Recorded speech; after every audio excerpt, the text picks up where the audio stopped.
Bonjour les élèves. Je voulais vous montrer aujourd'hui dans la vidéo quelque chose que je voulais déjà au départ vous montrer avant qu'on parte en confinement. Et maintenant que tout le monde est confiné et que toutes les boutiques d'ateliers de vélo sont fermées, je trouve que c'est encore plus important que vous sachiez quoi faire pour pouvoir changer une crevaison. Donc, je vais vous montrer comment réparer une crevaison sur un vélo. Ça va vous prendre tout d'abord, idéalement, un linge pour vous essuyer quand vous arrivez à terminer, une pompe à vélo. Faut noter qu'il y a deux sortes de valves. On va avoir les valves Presta, comme ça ici, qui vont souvent être plus sur les vélos de route, et les valves Shredder, qui sont sur la plupart des autres trucs, des autres pneus. La plupart des pompes à vélo sont capables de faire les deux valves. Sinon, il y en a qui sont spécifiques. Vous allez devoir changer la tête pour pouvoir utiliser avec la bonne valve. Fait que soyez sûr d'avoir la bonne chose. Si votre vélo n'a pas de relâche rapide, comme celui-ci, vous allez avoir besoin d'une clé à molette. Vous allez avoir besoin d'un ensemble de réparation de crevaison dans lequel vous allez trouver des démonts pneus, comme ça, et des rustines. La rustine, c'est ce qu'on appelle communément la patch. Donc, il va y avoir aussi, ça c'est un ensemble qui n'a pas de colle, mais souvent dans beaucoup d'ensembles, il va y avoir des tubes de colle aussi qui vont venir avec l'ensemble. Et vous allez avoir dans l'ensemble aussi une petite lime en métal qui va vous permettre de bien gratter la surface de votre... une petite lime en métal comme ça qui va vous permettre de venir gratter la surface de votre pneu. Dernière chose que vous allez avoir besoin, si vous êtes à la maison, c'est d'un contenant avec de l'eau qui va vous permettre de trouver votre crevaison. Je vais vous montrer comment faire sur un vélo, sur une roue arrière, parce que c'est en général ça qui est le plus difficile. Si vous avez des freins comme ceux-ci, qu'on appelle des V-brakes, souvent vous allez devoir les déconnecter. La meilleure façon de les déconnecter, c'est de peser sur les bras des freins comme ça. Et là, on va venir dégager le câble du frein pour pouvoir libérer le frein. Ça va nous permettre de plus facilement sortir la roue. Donc, je vais faire la même chose ici derrière. Je vais me placer pour vous montrer comment ça fonctionne. On pèse sur les leviers, on libère le câble et ça dégage notre roue. On va commencer par enlever notre roue.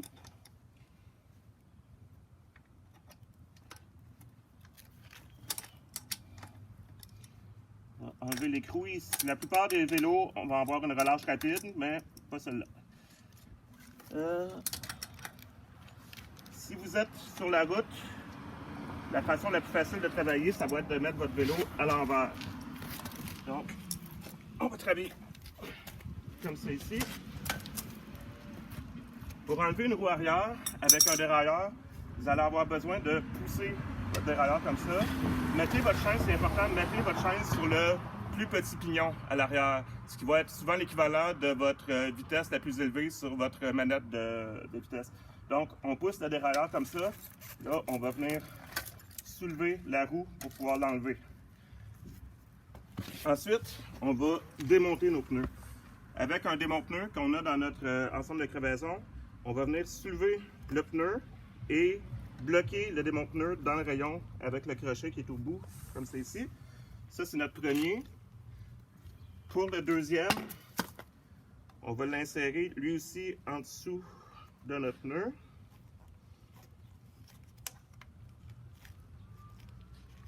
Comme ça.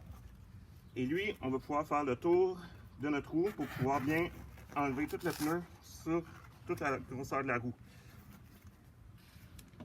On va enlever ici le capuchon de la valve. Si vous avez des pneus avec une valve Presta comme ça ici, plus pour les vélos de route, souvent il va y avoir un écrou au bout des filets ici qui va tenir la chambre à air sur la jante du pneu. Vous allez devoir défaire cet écrou-là avant de pouvoir retirer votre chambre à air. Donc, une fois qu'on a enlevé notre pneu, on peut aller enlever notre valve de l'intérieur du trou.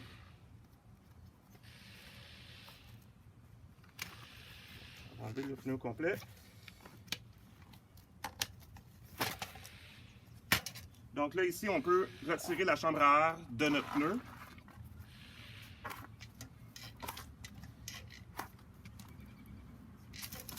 Première chose qui est très importante quand vous avez fait une crevaison, vérifiez à l'intérieur de votre roue et à l'intérieur de votre pneu s'il n'y a pas quelque chose de pointu, s'il faudrait essayer de trouver la cause de votre crevaison. Ça se peut que vous ne trouvez rien.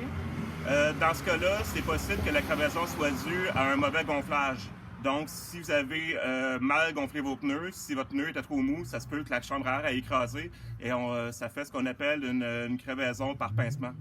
Donc, vérifiez vraiment bien s'il n'y a pas rien de pointu, de coupant à l'intérieur de votre roue et à l'intérieur de votre pneu, parce que sinon, vous risquez de refaire une autre crevaison vraiment pas longtemps après avoir fait réparer la première. Une fois que vous avez réussi que vous avez bien vérifié votre roue et votre pneu, vous allez devoir vérifier où est le trou dans votre chambre à air. Pour faire ça, on va prendre une pompe comme ça, on va gonfler légèrement le pneu. Si vous êtes à la maison, ça va être plus facile. Si vous êtes sur un bord de route, je vais vous montrer comment faire. Donc, on gonfle un peu notre pneu pour pouvoir détecter la crevaison. Si vous avez justement un seau d'eau comme ça ici, vous allez le mettre dans l'eau et vous allez voir qu'il y a où est-ce qu'elle est votre fuite avec le filet de bulle. Si vous êtes sur le bord d'une route, gonflez votre pneu plus fort et vous allez entendre la fuite. Vous allez aussi sentir sur votre visage le vent de la crevaison. Donc, une fois que vous avez trouvé où est votre fuite, moi, elle est ici. On peut sécher ça. Ensuite, on va venir prendre la petite râpe qui est dans l'ensemble de crevaison et on va venir frotter sur notre pneu, cette chambre à air, pour pouvoir rendre le tour vraiment poreux. Ça va permettre à la colle qu'on va mettre de pénétrer plus facilement à l'intérieur de notre chambre à air. Donc, il faut vraiment bien frotter pour enlever une petite couche de caoutchouc. Ensuite, vous allez prendre votre colle et vous allez en mettre quand même généreusement. Mettez-en une bonne couche que vous allez pouvoir étendre avec votre doigt. Donc, par exemple, on pourrait venir placer de la colle ici comme ça. Et on en étale sur une bonne surface autour de notre trou. Là, c'est le moment où vous allez devoir être patient. Normalement, il faut attendre que la colle ait séché avant d'appliquer la rustine. Donc, attendez 4 ou 5 minutes. Là, pour la vidéo ici, je vais le faire tout de suite, mais normalement, soyez vraiment patient. Attendez que ce soit complètement sèche avant d'appliquer votre rustine. Votre rustine, c'est ça ici. Donc, c'est des petits carrés de caoutchouc qui sont noirs et orange. La première chose à faire va être d'aller enlever le papier métallique, le papier d'aluminium qui est en dessous. On va venir appliquer notre rustine sur notre chambre à air. Là, encore là, on peut peser dessus quelques minutes pour bien s'assurer que ça colle. Et une fois que vous avez bien appliqué ça, là, vous allez pouvoir ensuite enlever le petit papier protecteur qui est par-dessus. Ça peut être important aussi de vérifier que vous avez bien réparé votre crevaison avant de la réinstaller sur votre roue de vélo. Donc, regonfler avec la chambre à air, avec la pompe, pour vraiment vous assurer que vous avez bien réparé votre crevaison. Une fois que votre crevaison est réparée, vous regonflez un peu votre chambre à air comme ça, juste assez pour qu'elle se tienne. On va la remettre à l'intérieur de notre pneu, comme ça ici. Et ensuite, on va réinstaller le pneu sur la roue. Essayez de vous assurer de ne pas tordre la chambre à air quand vous la remettez dans le pneu, pour pas qu'il y ait de plis, pour pas qu'il y ait d'endroits où votre chambre à air risque de refaire une crevaison. Donc, on remet ça à l'intérieur du pneu comme ça. On va remettre en premier notre valve à l'intérieur du trou. Comme ça.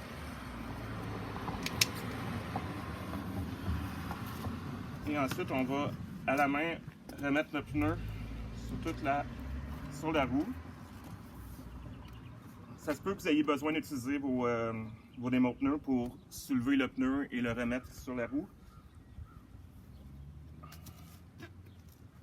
Par exemple, comme ça.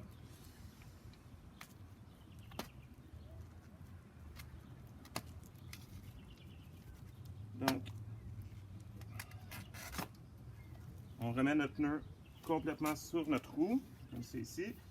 Il va y avoir en général sur les côtés du pneu des écritures qui vont vous dire à quelle pression gonfler vos pneus. Il va y avoir des fois des flèches qui vont vous indiquer dans quel sens vont vos marquages de pneus. En général, quand vous regardez votre pneu de dessus, les marques en forme de V doivent pointer vers la route quand vous le regardez sur le dessus pour que quand votre roue est en dessous, ben, les marques en V vont pointer vers l'arrière de votre vélo. Donc ça, c'est normalement le bon sens pour installer le pneu. On peut le remettre sur la roue arrière. Donc, encore là,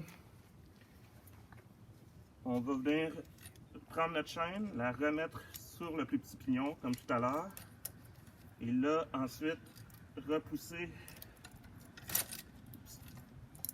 On retire notre dérailleur et on va aller insérer les roues vraiment à l'intérieur des... on va aller insérer les cieux à l'intérieur de nos supports ici. Et là, on va resserrer vraiment solidement. Assurez-vous aussi que votre roue soit bien centrée par rapport au reste de votre vélo. Donc, on peut resserrer avec la clé que j'ai laissée ici. On va remettre ça à l'intérieur, comme c'est ici. Je le resserre à la main. On s'assure que c'est bien centré, comme ici, c'est pas bien centré. On resserre.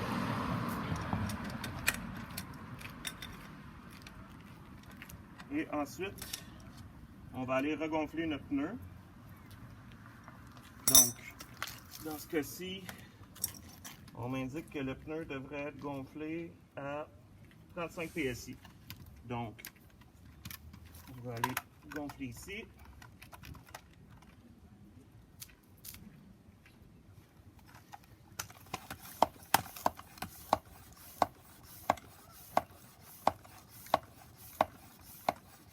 Jusqu'à ce qu'on atteigne la bonne valeur.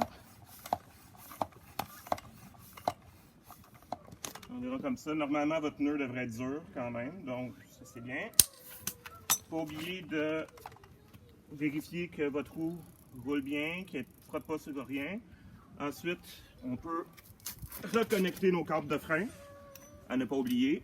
Donc, on fait l'inverse de ce qu'on a fait tout à l'heure. On pèse sur les leviers de nos freins. Ici en bas, on va venir reconnecter notre câble, comme c'est ici. Et normalement, on est déjà prêt à repartir. Donc, pour reconnecter les câbles sur les V-Brake comme ça, on tire sur les leviers, on repasse le câble à l'intérieur ici, et ça fonctionne comme ça. Normalement, on a un freinage. Donc, c'est comme ça que vous allez pouvoir réparer une crevaison. Je vous souhaite de ne pas en avoir cet été, mais au moins, si vous en avez une, vous allez savoir quoi faire. Donc, là-dessus, je vous souhaite une belle saison de vélo. Au revoir!